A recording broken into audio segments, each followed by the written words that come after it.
Do you know who your child is really talking to on social media? Have you warned your child about sharing nude selfies with strangers? If you feel unprepared to handle the digital safety risks facing kids today, you're not alone. The threats lurking online can overwhelm any well-meaning parent. Welcome back to Arkrot Technology College. In today's video, I want to discuss an incredibly important topic: how we can protect our children from the many potential threats and risks they may encounter online. Let's get into it. Major threats to children online. The online world poses a variety of potential threats to kids' safety and well-being. Some of the most concerning risks include: sexting involves sending or receiving sexually explicit messages, images, or videos via mobile devices or online platforms. According to a study published in JAMA Pediatrics, around 1 in 7 teens engages in sexting. This alarming statistic demonstrates just how ubiquitous this high-risk behavior has become among youth today. The consequences of sexting can be severe. For minors, taking nude selfies or sharing explicit content can lead to emotional distress, bullying by peers, reputation damage, and in some cases, criminal charges for creation or distribution of child pornography. The content can also end up on child porn sites on the dark web. In addition, sexual predators often manipulate and coerce minors into taking and sharing nude photos online. They may initially pretend to be another child or teen to gain trust. Once explicit images are obtained, predators can threaten to share them publicly if the child does not provide more. This perpetuates an endless, dangerous cycle of exploitation. It is absolutely crucial that we educate children from an early age about the legal and social consequences of sexting. They need to understand that exchanging such images, even willingly with a boyfriend or girlfriend, can still create lifelong trauma. The pictures can resurface later or be used for blackmail. Young teens in particular lack the judgment to comprehend the severity of these risks. Parents and educators have a responsibility to have candid conversations, explaining the harsh realities around sexting. We need to occasionally remind tweens and teens that one regrettable decision in a moment of naivety can haunt them indefinitely. Our children deserve to have happy, healthy relationships, and sexting will not lead to that. Knowledge is power, so let's empower the youth in our lives to make smart choices by elucidating the dangers of sexting clearly and often. Cyberbullying refers to harassing, threatening, or humiliating someone online. It can occur via social media, messaging apps, gaming platforms, and other digital spaces. Surveys indicate over 15% of teens experience cyberbullying. It is linked to anxiety, depression, and even suicide in severe cases. Monitoring kids' online interactions and teaching them anti-bullying behavior is key. If cyberbullying is identified, reporting it to the relevant platforms and authorities is essential. The internet has made it easier for predators to identify, groom, and sexually exploit children through deceit and manipulation.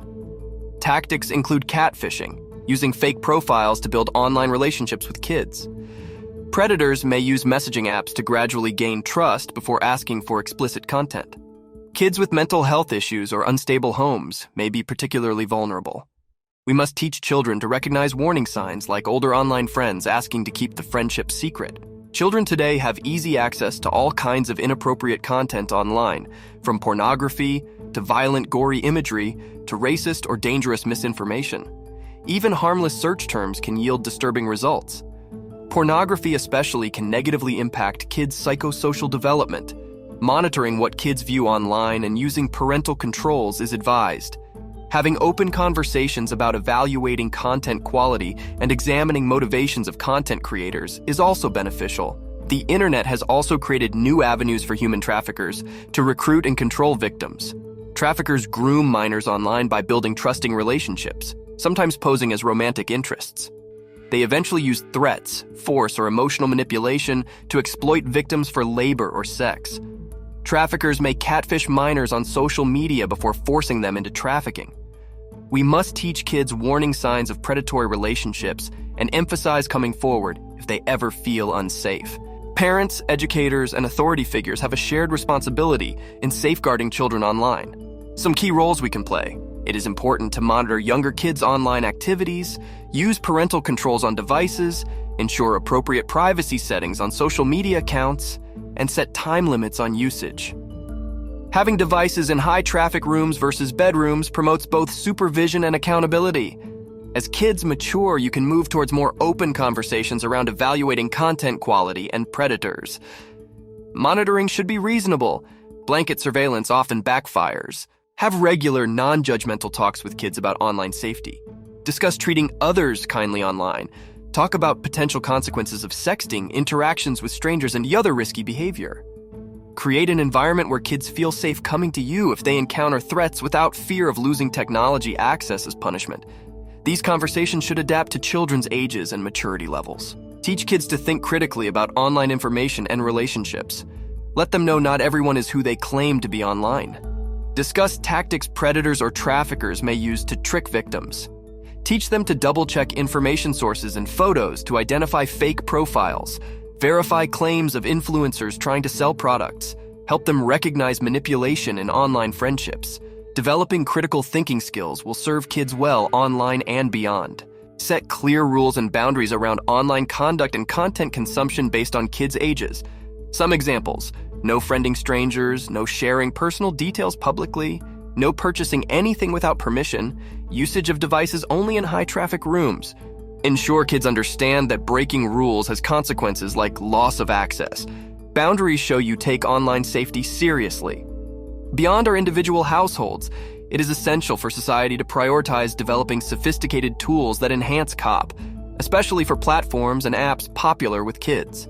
Some ways to advocate for COP: writing to elected representatives, requesting improved COP regulations, signing petitions, or supporting organizations calling for better COP policies, providing feedback to platforms like social media sites on how their tools can be strengthened, raising awareness through posts, articles, blogs, and videos. With coordinated advocacy, we can pressure companies and government to make COP a top priority for all digital platforms used by children. For young children, use parental controls, safe search filters, privacy settings, and device time limits. Only allow internet use in common rooms where behavior can be monitored.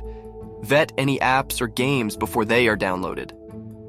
Ensure your child only connects with family and friends you know well.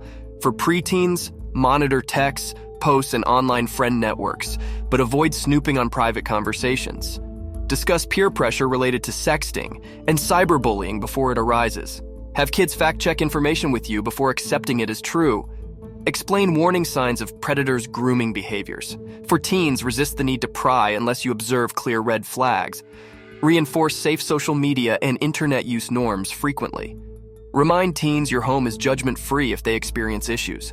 Verbally recognize maturity when earned to motivate responsible usage.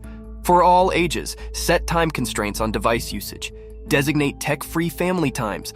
Model positive online etiquette yourself. Praise good online behaviors more than punishing mistakes. Take interest in their online activities without intruding on privacy. What's one new thing you learned today about threats kids face online? What's one precaution you plan to implement at home to better protect the kids in your life? Leave me a comment below. And if you found this video informative, please like and subscribe. I create content to spread awareness on protecting kids from all forms of exploitation, both online and offline. I believe childhood should be joyful and safe for all. Stay tuned for more from me on this crucial topic. Until next time,